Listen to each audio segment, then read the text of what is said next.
বিভিন্ন মেডিকেল কলেজে জুনিয়র ডাক্তাররা আজকে কাজে যোগ দিয়েছেন। খুব স্বাভাবিকভাবেই যে পরিস্থিতি আগে ছিল জুনিয়র ডাক্তাররা না থাকার জন্য, তারা কাজে যোগ দেওয়ার পর পরিস্থিতি অনেকটাই স্বাভাবিক হওয়ার পথে। আমাদের সঙ্গে দুই মেডিকেল কলেজ থেকে সেখানকার ছবি তুলে ধরছেন। এক বাঁকুড়া সম্মিলনী মেডিকেল কলেজ থেকে মৃত্যুঞ্জয় আমাদের সঙ্গে রয়েছেন, আর বারাসত মেডিকেল কলেজ থেকে মনোজ আমাদের সঙ্গে রয়েছেন। আমি মনোজের কাছে প্রথমে যাই। মনোজ, ছোট্ট করে একটু জানতে চাইবো, পরিষেবা আগের তুলনায় কতটা স্বাভাবিক হয়েছে? দেখো, অত্যন্ত গুরুত্বপূর্ণ এই বারাসাত মেডিকেল কলেজ হাসপাতাল। তোমাকে বলে রাখি, জেলার বিভিন্ন প্রান্ত থেকে কিন্তু রোগীরা এই মেডিকেল কলেজ হাসপাতালে চিকিৎসা করতে আসে এবং বিভিন্ন পরিষেবা তারা পেয়ে থাকে।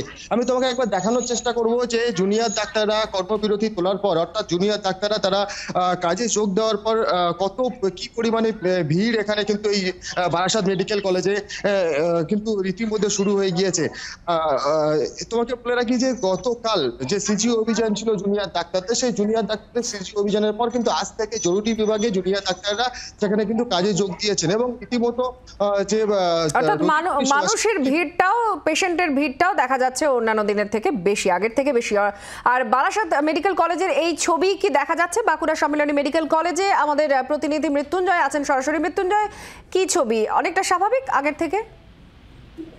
একেবারে যখন আমি এই মুহূর্তে দাঁড়িয়ে রয়েছি বাঁকুড়া সম্মিলনী মেডিকেল কলেজ হাসপাতালে যে এমার্জেন্সি বিভাগ রয়েছে, সেই এমার্জেন্সি বিভাগের ঠিক সামনে এটা দেখতেই পাচ্ছি। সেখানে জুনিয়র যে সমস্ত চিকিৎসকরা রয়েছে তারা কিন্তু প্রত্যেকেই তাদের যে কাজ, সেই কাজ কিন্তু করছে এবং সকাল 7টা থেকে প্রত্যেক জুনিয়র চিকিৎসক তারা কিন্তু ইতিমধ্যে এখানে এসে উপস্থিত হয়েছেন এবং তাদের যে সমস্ত যে কাজকর্ম সেগুলো তারা কিন্তু চালিয়ে যাচ্ছেন এবং অন্যান্য দিনের মতো তারা কিন্তু স্বাভাবিক যে পরিষেবা, সেই পরিষেবা তারা কিন্তু চালিয়ে যাচ্ছেন এবং তাদের যেটা বক্তব্য যে রোস্টার ডিউটিতে যাদের ডিউটি থাকবে তারা কিন্তু প্রত্যেকেই আসবেন এবং প্রত্যেকেই কাজে যোগদান করবেন এবং যাদের কাজ থাকবে না তারাই একমাত্র যে তাদের যে আন্দোলন বা দাবি ব্যবস্থা নিত সেখানে কিন্তু তারা সামিল থাকবেন।